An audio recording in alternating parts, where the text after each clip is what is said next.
gives you the opportunity to have a very unique offering to the world. Yes. And it is incredibly difficult to compete with someone who's being themselves. How am I going to be a better Joe Rogan than Joe Rogan is? The best that I can hope for is being the second best Joe Rogan in the world, if I decide to do that. So if you decide to lean into the thing that only you can do, that is where your competitive advantage lies. And that doesn't mean that you can't progress forward. That doesn't mean that you can't enhance yourself and develop new skills. But I do think that there's something to do with embracing the uniqueness that you have that will allow you to direct yourself towards something that is more fulfilling, that's more in line with you, that is competitively more effective. Socially, people are going to resonate with you. We don't love people for how much they're like other people, right? No one's ever fallen in love with someone and said, you know what it is? I just love the fact that I can accurately predict all of their opinions without having heard their thought on something beforehand. I just adore how predictable she is. No. It's because of how unique they are. Yeah.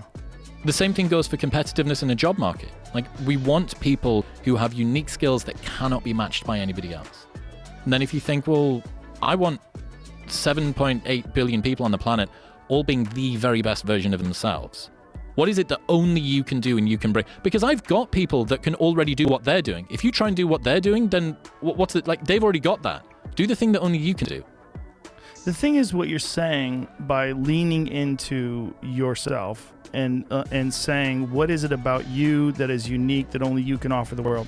Some people don't feel like there's anything that is unique about them that they can offer the world because they haven't done anything that shows them that.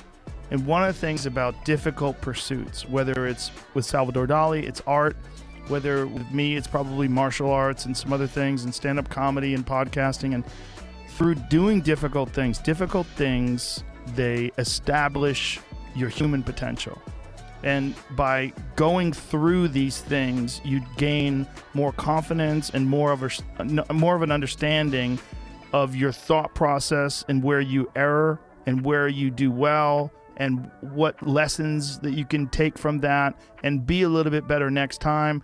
And the accumulation of all this data is what makes you understand what is unique about you and who you are. But that's why I think difficult pursuits are so important for humans. I think we live in this shell of a body that has this ancient primate DNA that is all about problem solving and survival. It's about figuring out where the threats are. It's about recognizing your enemies. It's about accumulating resources and food, and about your DNA carrying on. Well, most of those problems have kind of been solved by civilized society. So in order to examine your own unique human potential, you have to have a pursuit, whatever that pursuit is, whether it's golf like Tiger Woods, whatever it's basketball like Michael Jordan, whatever it is, you've got to find a thing. It's an idea Oliver Berkman has where he says, decide in advance what you want to suck at. Because a lot of the time, we believe that we can do anything that we want to do, be anything that we want to be. And as soon as we start to commit to one thing, we feel the pain of the stuff that we've started to let fall away.